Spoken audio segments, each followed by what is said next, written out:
अहमदाबाद विमान हादसे से जुड़ी अहम खबर, क्रैश विमान के मलबे को उठाया जा रहा है। क्रेन के जरिए मलबे को वहां से अब उठाया जा रहा है। और सिर्फ इतना ही नहीं, जांच के लिए AAIB की टीम घटनास्थल पर पहुंच गई है। इस वक्त की बड़ी और अहम खबर आपको बताते हैं। अहमदाबाद में विमान हादसे की जानकारी के लिए टीम पहुंच गई है। और ये आप देखिए कि कैसे ये जो टीम है, ये टीम जांच के लिए पहुंची है। मलबे की जांच के लिए टीम पहुंची है। अभी बहुत सारे जांच होने हैं, लेकिन ये जो टीम है, ये है AAIB की टीम।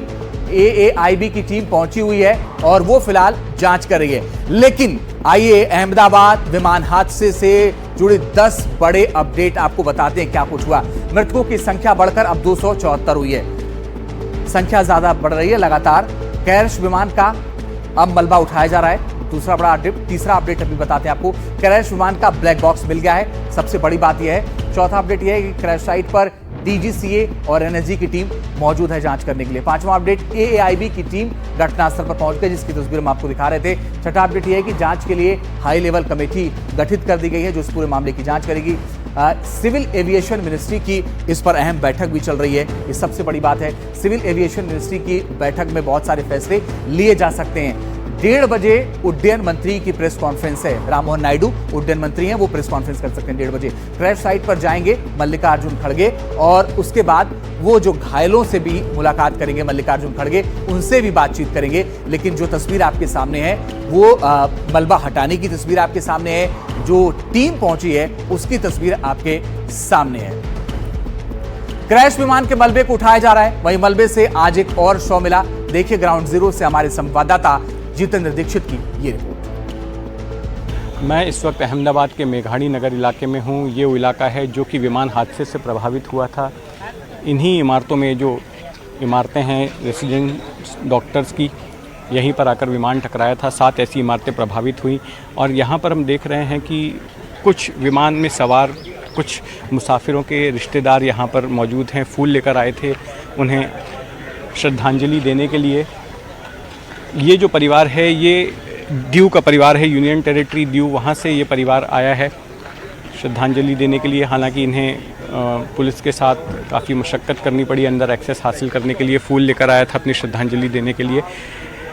एक बड़ा अपडेट यहाँ से ये है कि अभी भी शव मिल रहे हैं। अब से कुछ देर पहले यहाँ से तेज़ी से एक एम्बुलेंस गई, एक शव डेब्रीज से, जो मलबा यहाँ पर गिरा पड़ा है, उस मलबे में से एक शव बरामद हुआ। NDF के कर्मचारी मलबे को जो क्लियर करने का काम कर रहे हैं। जो टेल है, जहाँ पर विमान की टेल फंसी हुई है, वहाँ के करीब से एक शव उनको बरामद हुआ, जिसे अब से कुछ देर पहले ही सिविल अस्पताल ले जाया गया है। और इसके अलावा मैं आपको बता दूं कि यहाँ पर ये जो आप लोग बैठे देख रहे हैं, ये रेसिडेंट डॉक्टर्स हैं। इन्हीं इमारतों में रहते थे। इनमें से ये वो लोग हैं जो कि हादसे के वक्त यहाँ पर इन इमारतों में नहीं थे, या तो ये ड्यूटी पर थे या कहीं बाहर गए हुए थे। लेकिन इनका सामान जो है वो अभी भी इसी में अंदर पड़ा हुआ है और पुलिस के साथ ये मशक्क़त कर रहे हैं कि पुलिस इनको एक्सेस दे ताकि ये अंदर जाकर अपना सामान जो है वो बटोर सकें। एक लिस्ट दी गई है अस्पताल की तरफ से, जो भी डॉक्टर्स यहाँ पर रहते थे उन डॉक्टर्स की, और उनके आइडेंटिटी को देख के एक एक करके अंदर छोड़ा जा रहा है। ये आप देखिए कि खाली बैग्स वगैरह लेकर आए हैं ताकि ये सामान समेट कर अंदर जा सकें। ये सभी सिविल अस्पताल के डॉक्टर्स हैं। इसके अलावा एक अपडेट ये भी है कि अंदर के वक्त इस वक्त DGCA के अधिकारी और इसके साथ साथ NSG के अधिकारी मौजूद हैं। सुबह 7 बजे के करीब से वो आ गए थे यहाँ पर, और जिस जगह पर विमान का मलबा पड़ा हुआ है वहाँ जाकर वो अपनी इन्वेस्टिगेशन कर रहे हैं। इस मामले में एक बड़ा डेवलपमेंट ये हुआ है कि जो ब्लैक बॉक्स है, फ्लाइट डेटा रिकॉर्डर और कॉकपिट वॉइस रिकॉर्डर, वो हासिल हो चुका है। तो आप जितेंद्र दीक्षित हमारे सहयोगी मौके पर मौजूद हैं, उनकी रिपोर्ट आप देख रहे थे। अब सीधे रुक कर रहे हैं मेघानी नगर का। हमारी सहयोगी मनोज्ञा लोईवाल ज्यादा जानकारी के लिए इस वक्त जुड़ गई हैं। मनोज्ञा, बताइए इस वक्त क्या अपडेट है, क्योंकि तमाम टीमें पहुंच रही हैं, जांच आगे बढ़ रही है, उस दिशा में क्या जानकारी और है? मैं इस वक्त की आपको सबसे बड़ी खबर दे रही हूँ वो ये कि अब दूसरी क्रेन को लाया जा चुका है और दूसरी क्रेन का इस्तेमाल किया जाएगा इस एयरक्राफ्ट को यहाँ से हटाने के लिए। मलबा पिछले 2 दिन से यहाँ पर दिख रहा है, लेकिन अब ये दूसरी क्रेन, दोनों की एक हाइट आपको दिख रही है, क्योंकि जो दोनों साइड से वेट उठाया जाएगा एक साथ उठाया जाएगा। संभवतः 1 या 2 क्रेन और का इस्तेमाल किया जा सकता है। उसका कारण ये हमारे सूत्र बता रहे हैं कि एक साथ पूरे एयरक्राफ्ट को पुल अप करना जरूरी होगा।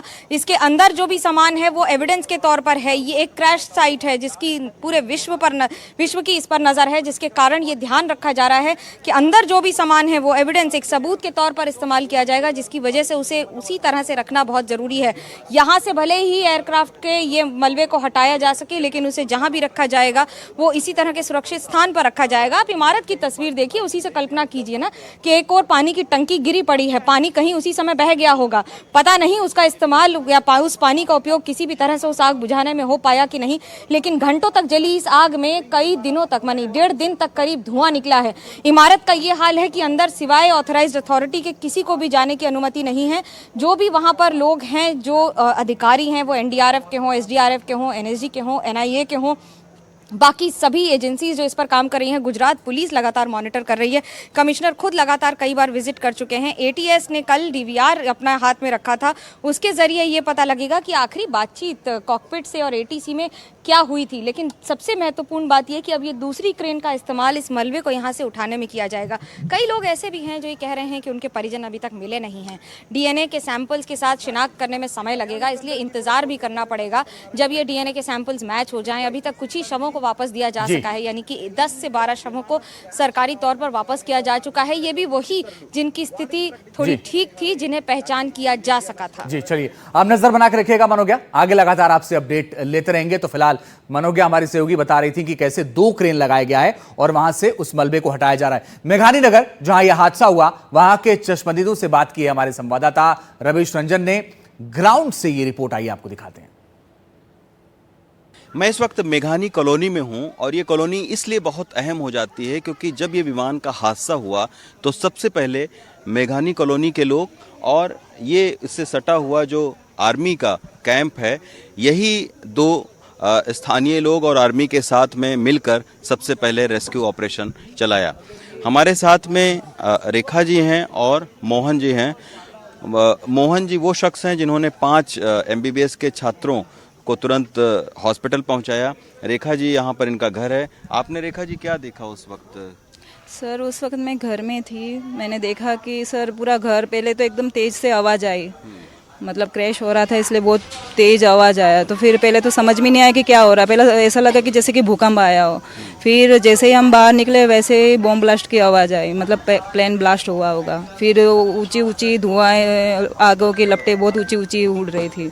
घर भी ऐसे पूरा वाइब्रेंट हो रहा था, मानो कि भूकंप आया, चीज़ें हिल रही है, टेबल हिल रहा है, दरवाज़ा खिड़कियाँ सब हिल रही थी उस वक्त। ये 200 मीटर पहले हो जाता तो शायद हम लोग बचते भी नहीं, क्योंकि जो उनका जो प्लेन का जो टायर है ना, वो एग्जैक्ट हमारे छत को टच करते करते हुए निकला है।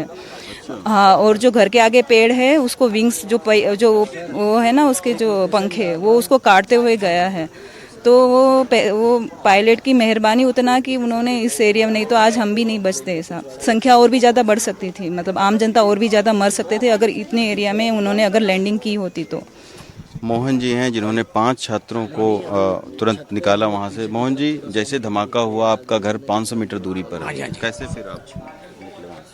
सर मैं खाना खा रहा था, मैंने भी खाने का एक निवाला ही खाया था, तो मैंने देखा कि मेरे घर का जो दरवाज़ा जोर से पटका। तो मुझे क्या लगा कि कहीं भूकंप तो नहीं या आंधी आई। तो मैंने इतनी जोर से हवा आ रही थी, चल रहा था। तो जैसे मैं बाहर आके देखा तो पब्लिक चिल्ला रही थी, बोले प्लेन गिरा प्लेन। मैं फिर दौड़ के गया तो मैंने सामने देखा धुआं था, चारों तरफ आग लगी हुई थी। मैं वहाँ मैस में गया, देखा बच्चे चिल्ला रहे थे वहाँ पर, बोले बचाओ बचाओ, और वो फंस गए थे बेचारे, अंदर मलबे में दबे हुए थे। फिर हम लोगों ने, कमांडो है आर्मी के, आर्मी वाले भी थे और मेरे कुछ फ्रेंड भी थे, हम लोगों ने सब मिलकर उन बच्चों को उस मलबे से निकाला और उनकी हालत बहुत बुरी थी। ये आप देख सकते हैं, ये मेघानी कॉलोनी है जिसके लोग अब पायलट का शुक्रिया अदा कर रहे हैं कि उन्होंने बिल्कुल वीरान जगह पर प्लेन को ले जाने की कोशिश की, लेकिन प्लेन ऊंचाई पर उड़ नहीं पाया। इसके वजह से इस तरीके का जो हादसा है वो हो गया। एक बहुत ही विभत्स हादसा है। मृतकों की तादाद भी अब बढ़कर 274 हो गई है। 30 से ज़्यादा घायलों का इलाज अभी बीजे मेडिकल कॉलेज में चल रहा है।